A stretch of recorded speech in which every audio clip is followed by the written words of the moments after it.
ಎಷ್ಟು ನೀಟಾಗಿ ಬೆಂದಿದೆ ನೋಡಿ. ಮಸಾಲೆನೂ ಕೂಡ ನಾವು ಫಸ್ಟೇ ಇನ್ಸೈಡ್ಗೆ ಸ್ಟಫಿಂಗ್ ಎಲ್ಲ ತುಂಬಿರೋದ್ರಿಂದ ತುಂಬಾ ಚೆನ್ನಾಗಿರುತ್ತೆ ಬದನೆಕಾಯಿ ತಿಂತಿರ್ಬೇಕಾದ್ರೆ. Hi hello, welcome back to Amulya Ammu YouTube channel. ಈ ವಿಡಿಯೋದಲ್ಲಿ ನಾವು ನಾರ್ತ್ ಕರ್ನಾಟಕ ಸ್ಟೈಲ್ನಲ್ಲಿ ಎಣ್ಗಾಯಿ ಬದನೆನ ಹೇಗೆ ಮಾಡೋದು ಅಂತ ನೋಡೋಣ ಬನ್ನಿ. ಮೊದಲಿಗೆ ನನ್ನ ಚಾನಲ್ ನೋಡ್ತಿರೋರಲ್ಲಿ ಯಾರು ನನ್ನ ಚಾನಲ್ ಸಬ್ಸ್ಕ್ರೈಬ್ ಮಾಡಿಲ್ಲ ದಯವಿಟ್ಟು ಸಬ್ಸ್ಕ್ರೈಬ್ ಮಾಡಿ ಅಂತ ಹೇಳ್ತಾ ಈ ವಿಡಿಯೋನ ಕಂಟಿನ್ಯೂ ಮಾಡ್ತಿದ್ದೀನಿ.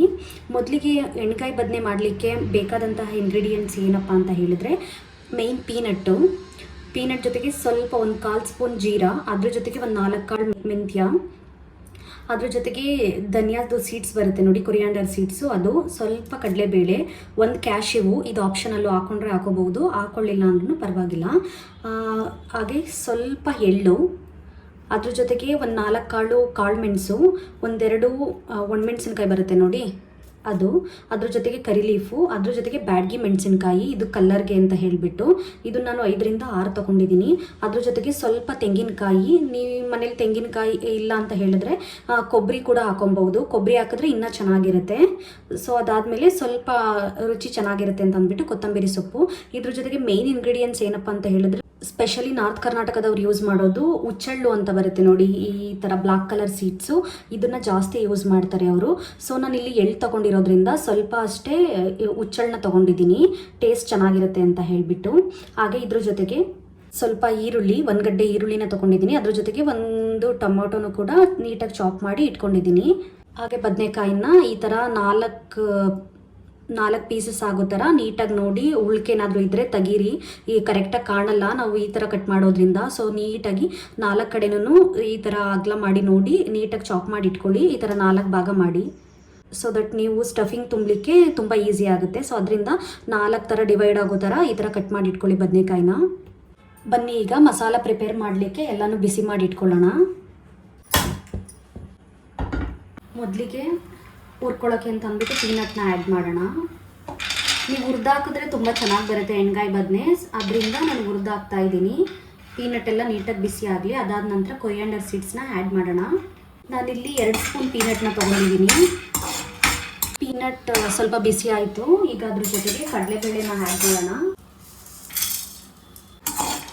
ನೋಡಿ ಈ ಥರ ನೀಟಾಗಿ ಹುರ್ಕೊಳ್ಳಿ, ಆವಾಗ ಮಸಾಲ ಟೇಸ್ಟು ಕೂಡ ತುಂಬ ಚೆನ್ನಾಗಿರುತ್ತೆ.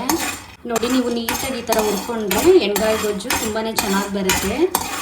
ಇವಾಗ ಕೊರಿಯಾಂಡರ್ನ ಆ್ಯಡ್ ಮಾಡೋಣ. ಕೊರಿಯಾಂಡರ್ ಜೊತೆಗೆ ಜೀರನ್ನು ಕೂಡ ಆ್ಯಡ್ ಮಾಡಿ.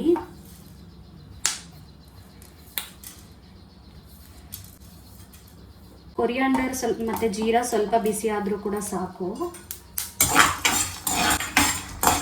ಸೊ ಈಗ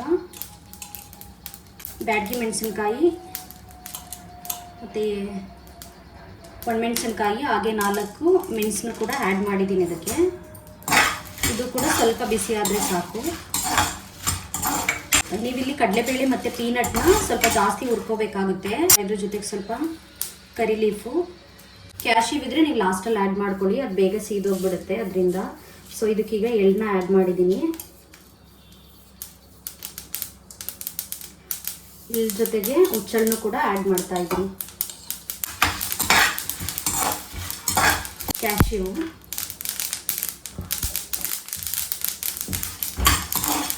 ಸೊ ಈಗ ಬಿಸಿ ಆಯಿತು. ಇದಕ್ಕೆ ನಾನು ಕಾಯಿ ತುರಿನ ಸೇರಿಸ್ತಿದ್ದೀನಿ. ನೀವು ನಿಮ್ಮ ಮನೆಯಲ್ಲಿ ಕೊಬ್ಬರಿ ಏನಾದರೂ ಇದ್ದರೆ ಕೊಬ್ಬರಿನ ಬಿಸಿ ಮಾಡಿ ಹಾಕೋಬಹುದು ಈ ಥರನೇ. ಬಟ್ ನಾನು ಕಾಯಿ ಹಾಕ್ತಿರೋದ್ರಿಂದ ಕಾಯನ್ನು ಬಿಸಿ ಮಾಡೋ ಅಗತ್ಯ ಇಲ್ಲ. ಸೊ ಅದರಿಂದ ಕಾಯಿ ಅಷ್ಟೇ ಆ್ಯಡ್ ಮಾಡಿದ್ದೀನಿ. ಕಾಯಿ ಜೊತೆಗೆ ಸ್ವಲ್ಪ ಕೊತ್ತಂಬರಿ ಸೊಪ್ಪು, ಅದ ಬಿಸಿನಲ್ಲೇ ಸ್ವಲ್ಪ ಪಂಗದ್ರೆ ಚೆನ್ನಾಗಿರುತ್ತೆ. ಸೊ ಅದರಿಂದ ನಾನು ಅದನ್ನು ಹುರಿದಿಲ್ಲ. ನಿಮ್ಮ ಮನೇಲಿ ಏನಾದರೂ ನೀವು ಕೊಬ್ಬರಿ ಹಾಕಿ ಮಾಡ್ತಿದ್ದೀರಾ ಅಂತಂದರೆ ಕೊಬ್ಬರಿನ ಸ್ವಲ್ಪ ಹುರ್ಕೊಳ್ಳಿ ನೀಟಾಗಿ.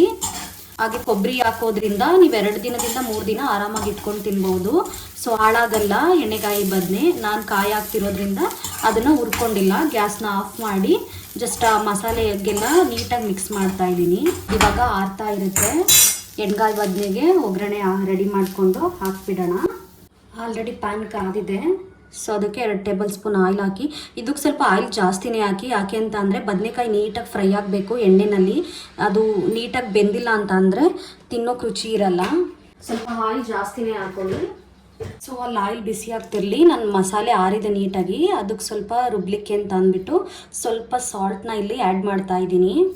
ಬದನೆಕಾಯಿಗೆ ಸ್ಟಫಿಂಗ್ನ ಆ್ಯಡ್ ಮಾಡೋದ್ರಿಂದ ಸಾಲ್ಟ್ ಫಸ್ಟೇ ಆ್ಯಡ್ ಮಾಡಿದರೆ ಚೆನ್ನಾಗಿರುತ್ತೆ. ಸೊ ಅದರಿಂದ ಒಂದು 1/2 ಸ್ಪೂನ್ ಸಾಲ್ಟ್ನ ಇಲ್ಲಿ ಆ್ಯಡ್ ಮಾಡಿದ್ದೀನಿ. ಸ್ವಲ್ಪ ಇವಾಗ ನೀರನ್ನ ಆ್ಯಡ್ ಮಾಡಿ ಮಸಾಲಾನ ನೀಟಾಗಿ ರುಬ್ಕೊಳ್ಳೋಣ. ಸೊ ಇವಾಗ ಆಯಿಲ್ ಕೂಡ ಬಿಸಿ ಆಯಿತು. ಸ್ವಲ್ಪ ಮಸ್ಟರ್ಡ್ನ ಆ್ಯಡ್ ಮಾಡಿ ಸಾಸಿವೆ ಜೊತೆ ಒಂದೇ ಒಂದು ಒಣಮೆಣಸಿನ್ಕಾಯಿ ಹಾಕ್ತಿದ್ದೀನಿ. ಹಾಗೆ ಅದ್ರ ಜೊತೆಗೆ ಕರಿ ಲೀಫು.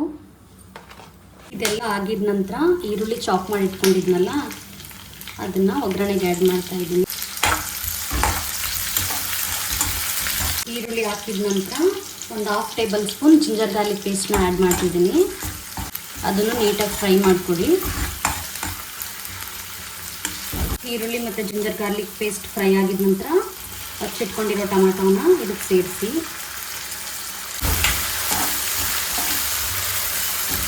Tomato fry ಆಗ್ತಿರಲಿ. ಅದ್ರ ಜೊತೆಗೆ ಒಂದು 1/4 ಸ್ಪೂನ್ ಅರಿಶಿನ ಪುಡಿನ ಸೇರಿಸಿ. ನಾವು ಯಾವುದೇ ಅಡುಗೆಗಾಗಲಿ ಅರಿಶಿನ ಏನಕ್ಕೆ ಯೂಸ್ ಮಾಡ್ತೀವಿ ಅಂತ ಹೇಳಿದ್ರೆ ಅದರಲ್ಲಿ ಔಷಧೀಯ ಗುಣ ಇದೆ. ಅದರಿಂದ ಪ್ರತಿ ಅಡುಗೆಗೂ ಕೂಡ ಅರಿಶಿನ ಆ್ಯಡ್ ಮಾಡ್ತಾರೆ ಎಲ್ಲರೂ. ಹಾಗೆ ಇದು ಹಾಕ್ತಿದ್ದಂಗೆ ನೀವು ರುಬ್ಬಿಟ್ಕೊಂಡಿರುವಂತಹ ಮಸಾಲಾನ ಆ ಬದನೆಕಾಯಿಗೆ ನೀಟಾಗಿ ತುಂಬಿ, ರುಬ್ಬಿಟ್ಕೊಂಡಿರುವಂತಹ ಮಸಾಲಾನ ಬದನೆಕಾಯಿ ಒಳಗಡೆಗೆ ನೀಟಾಗಿ ಸ್ಟಫಿಂಗ್ ಎಲ್ಲನೂ ನೀಟಾಗಿ ಸೇರಿಸಿ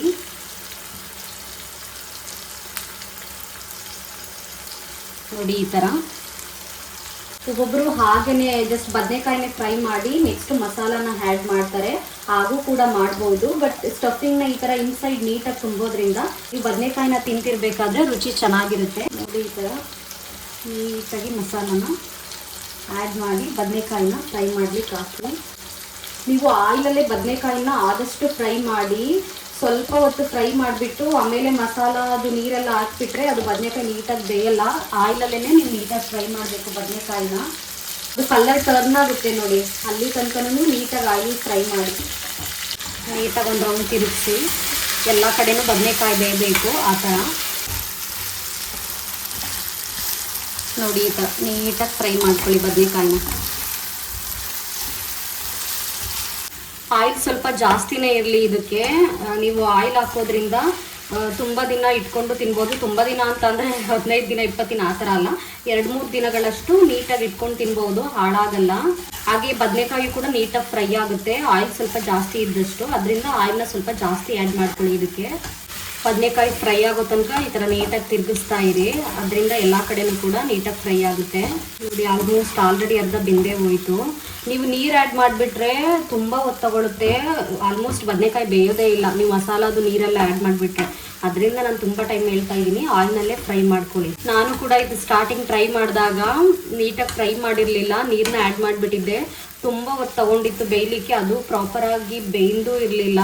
ಅದರಿಂದ ನಾನು ಇಷ್ಟು ಟೈಮ್ ಹೇಳಿದ್ದು ಆಯಿಲ್ನಲ್ಲೇ ಫ್ರೈ ಮಾಡ್ಕೊಳ್ಳಿ ಅಂತ ಹೇಳಿಬಿಟ್ಟು. ನೋಡಿ ಕಲರ್ ಕೂಡ ಟರ್ನ್ ಆಯಿತು, ಆಲ್ಮೋಸ್ಟ್ ಇದಾಗಿದೆ. ಬದನೆಕಾಯಿ ಎಲ್ಲ ನೀಟಾಗಿ ಫ್ರೈ ಆಯಿತು. ಅದಕ್ಕೆ ಇವಾಗ ಸ್ವಲ್ಪ ಹುಣಸೆ ರಸನ ಸೇರಿಸೋಣ. ನೀವೇನಾದರೂ ಹುಳಿ ತುಂಬ ಲೈಕ್ ಮಾಡ್ತಾರೆ ಅಂತ ಹೇಳಿದ್ರೆ ಸ್ವಲ್ಪ ಜಾಸ್ತಿ ಹಾಕೊಬೋದು. ನಮ್ಮನೇಲಿ ಸ್ವಲ್ಪ ತೀರಾ ಕಡಿಮೆ ಹುಳಿ ಐಟಮ್ ತಿನ್ನೋದು, ಅದರಿಂದ ನಾನು ಇಷ್ಟಷ್ಟೇ ನೋಡಿ ಇಷ್ಟು ತೊಗೊಂಡಿದ್ದೀನಿ ಕರೆಕ್ಟಾಗಿ. ಆ ಹುಣಸೆ ರಸನ ಇದಕ್ಕೆ ಆ್ಯಡ್ ಮಾಡೋಣ. ಸೊ ನೋಡಿ ಹುಣಸೆ ರಸನ ಆ್ಯಡ್ ಮಾಡ್ತಾ ಇದ್ದೀನಿ ನಾನು.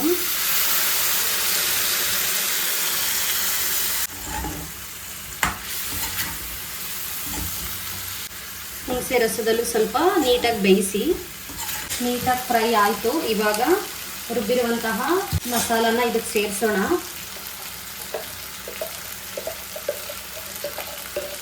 ನೋಡಿ ಉಳಿದಿರುವಂತಹ ಖಾರದ ನೀರನ್ನು ಕೂಡ ಇದಕ್ಕೆ ಸೇರಿಸ್ತಿದ್ದೀನಿ.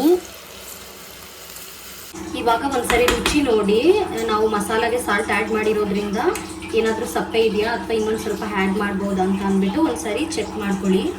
ನಿಮಗೇನಾದರೂ ಈಗ ನಾರ್ತ್ ಕರ್ನಾಟಕದವರು ಸ್ವಲ್ಪ ಸ್ಪೈಸಿನ ಜಾಸ್ತಿ ತಿಂತಾರೆ, ಸೊ ಅದರಿಂದ ನಿಮಗೆ ಖಾರ ಬೇಕು ಅಂತ ಹೇಳಿದ್ರೆ ನಾನು ಒಂದು ಮೆಣಸಿನ್ಕಾಯಿ ಹಾಕಿದ್ನಲ್ಲ ನೋಡಿ, ಅದನ್ನು ಸ್ವಲ್ಪ 4ರಿಂದ 5 ಹಾಕ್ಕೊಂಡ್ರೂ ನಡೆಯುತ್ತೆ. ನಮ್ಮನೇಲಿ ಸ್ವಲ್ಪ ಖಾರ ಕಡಿಮೆ, ಅದರಿಂದ 2 ಮೆಣಸಿನ್ಕಾಯಿನ ನಾನು ಆ್ಯಡ್ ಮಾಡಿದ್ದೀನಿ. ನಾನು ರುಚಿ ನೋಡಿದೆ, ಸಾಲ್ಟ್ ಸ್ವಲ್ಪ ಕಡಿಮೆ ಇತ್ತು, ಸೊ ಅದರಿಂದ ಸಾಲ್ಟ್ ಕೂಡ ಆ್ಯಡ್ ಮಾಡಿದ್ದೀನಿ. ಇದೊಂದು ಕುದಿ ನೀಟಾಗಿ ಬೆಂದ್ಬಿಡಲಿ ಮಸಾಲೆನಲ್ಲಿ, ಬದನೆಕಾಯಿ ಎಲ್ಲ ನೀಟಾಗಿ ಹೀರ್ಕೊಳ್ಳಿ. ಅದಾದ ನಂತರ ರುಚಿಕರವಾದಂತಹ ಎಣ್ಗಾಯಿ ಬದನೆ ತಿನ್ಲಿಕ್ಕೆ ರೆಡಿ ಆಯಿತು. ಇದರಿಂದ 6 ನಿಮಿಷ ನೀಟಾಗಿ ಬದನೆಕಾಯಿ ಬೇಯಲಿ. ಬನ್ನಿ ಇವಾಗ ಬದನೆಕಾಯಿ ಎಲ್ಲ ಯಾವ ಥರ ಬೆಂದಿದೆ ಅಂತ ನೋಡೋಣ. 5 ಮಿನಿಟ್ಸ್ ಆಗಿದೆ ನೋಡಿ. ನೀಟಾಗಿ ಮಸಾಲೆ ಎಲ್ಲ ಬೆಂದಿದೆ. ನೀಟಾಗಿ ಒಂದು ಮಿಕ್ಸ್ ಕೊಡಿ. ಇನ್ನೂ ಸ್ವಲ್ಪ ತಿಕ್ಕಾಗಿ ಮಸಾಲ ಬೆಂದರೆ ಇನ್ನೂ ತುಂಬ ಚೆನ್ನಾಗಿರುತ್ತೆ, ಪೇಸ್ಟ್ ಥರ. ಮಿಕ್ಸ್ ಕೊಟ್ಟ ನಂತರ ಇದಕ್ಕೆ ಸೀಕ್ರೆಟ್ ಇಂಗ್ರೀಡಿಯೆಂಟ್ಸು ಎಣ್ಗಾಯಿ ಗೊಜ್ಜಿಗೆ ನೀವು ಸ್ವಲ್ಪ ಇಷ್ಟು ಬೆಲ್ಲನ ಹಾಕೋದ್ರಿಂದ ತುಂಬಾ ಚೆನ್ನಾಗಿರುತ್ತೆ ಟೇಸ್ಟು. ಒಂದು ಸರಿ ಟ್ರೈ ಮಾಡಿ ನೋಡಿ. ಈ ಥರ ಪೀಸಸ್ ಮಾಡಿಕೊಂಡು ಸ್ವಲ್ಪ ಬೆಲ್ಲನ ಆ್ಯಡ್ ಮಾಡಿ. ಇದಕ್ಕೆ ನಾನಿಲ್ಲಿ ಆಲ್ರೆಡಿ ಸ್ವಲ್ಪ ಬೆಲ್ಲನ ಆ್ಯಡ್ ಮಾಡಿದ್ದೆ, ಅದು ವಿಡಿಯೋನ ಶೂಟ್ ಮಾಡ್ಕೊಂಡಿಲ್ಲ, ಅದರಿಂದ ಇನ್ನೊಂದು ಸಾರಿ ತೋರಿಸೋಣ ಅಂತ ಹೇಳಿಬಿಟ್ಟು ಒಂದು ಸ್ವಲ್ಪ ಚಿಟಿಕೆ ಅಷ್ಟೇ ಆ್ಯಡ್ ಮಾಡಿದ್ದೀನಿ. ನೀವು ಈ ಸೈಜಲ್ಲಿ ಆ್ಯಡ್ ಮಾಡ್ಕೊಬೋದು, ಏನಾಗಲ್ಲ. ಇದೆಲ್ಲ ಆಗಿದ ನಂತರ ಸ್ವಲ್ಪ ಕೊತ್ತಂಬರಿ ಸೊಪ್ಪನ್ನ ಆ್ಯಡ್ ಮಾಡಿ ಲಾಸ್ಟಿಗೆ. ನೀವಿದ್ರಲ್ಲಿ ಕೊತ್ತಂಬರಿ ಸೊಪ್ಪನ್ನ ಲಾಸ್ಟಲ್ಲಿ ಹಾಕೊಬಹುದು. ಮಸಾಲಾಗೆ ಆ್ಯಡ್ ಮಾಡಿರ್ತೀರಲ್ಲ ರುಬ್ಲಿಕ್ಕೆ ಅಂತ ಹೇಳಿಬಿಟ್ಟು, ಅಷ್ಟೇ ಇದ್ರೂ ಓಕೆ. ನಿಮ್ಮ ಮನೆಯಲ್ಲಿ ಏನಾದರೂ ಕೊತ್ತಂಬರಿ ಸೊಪ್ಪು ಜಾಸ್ತಿ ಇದೆ ಅಂತಂದರೆ ಇವಾಗ ಸ್ವಲ್ಪ ಲಾಸ್ಟಲ್ಲಿ ಆ್ಯಡ್ ಮಾಡ್ಕೊಬೋದು. ಅದರಿಂದ ಸ್ಮೆಲ್ ತುಂಬಾ ಚೆನ್ನಾಗಿರುತ್ತೆ. ನೋಡಿ, ರುಚಿಕರವಾದಂತಹ ಎಣ್ಗಾಯಿ ಬದನೆ ರೆಡಿಯಾಗಿದೆ. ಎಷ್ಟು ನೀಟಾಗಿ ಬೆಂದಿದೆ ನೋಡಿ. ಮಸಾಲೆನೂ ಕೂಡ ನಾವು ಫಸ್ಟೇ ಇನ್ಸೈಡ್ಗೆ ಸ್ಟಫಿಂಗ್ ಎಲ್ಲ ತುಂಬಿರೋದ್ರಿಂದ ತುಂಬಾ ಚೆನ್ನಾಗಿರುತ್ತೆ ಬದನೆಕಾಯಿ ತಿಂತಿರ್ಬೇಕಾದ್ರೆ.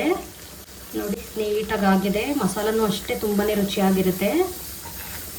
ಸೊ ನೋಡಿ, ಇದಾಗಿತ್ತು ಇವತ್ತಿನ ವಿಡಿಯೋ. ಈ ವಿಡಿಯೋ ಇಷ್ಟ ಆಗಿದ್ದಲ್ಲಿ ಲೈಕ್ ಮಾಡಿ, ಶೇರ್ ಮಾಡಿ, ಕಮೆಂಟ್ ಮಾಡಿ ಅಂತ ಹೇಳ್ತಾ, ಇದೇ ಥರದ ಕುಕಿಂಗ್ ವಿಡಿಯೋಗಳಿಗಾಗಿ ನನ್ನ ಚಾನಲ್ನ ಸಬ್ಸ್ಕ್ರೈಬ್ ಮಾಡಿ. Thank you for watching. ಮುಂದಿನ ವಿಡಿಯೋದಲ್ಲಿ ಸಿಗೋಣ ಮತ್ತೊಂದು ರೆಸಿಪಿಯೊಂದಿಗೆ. Thank you for watching. Bye.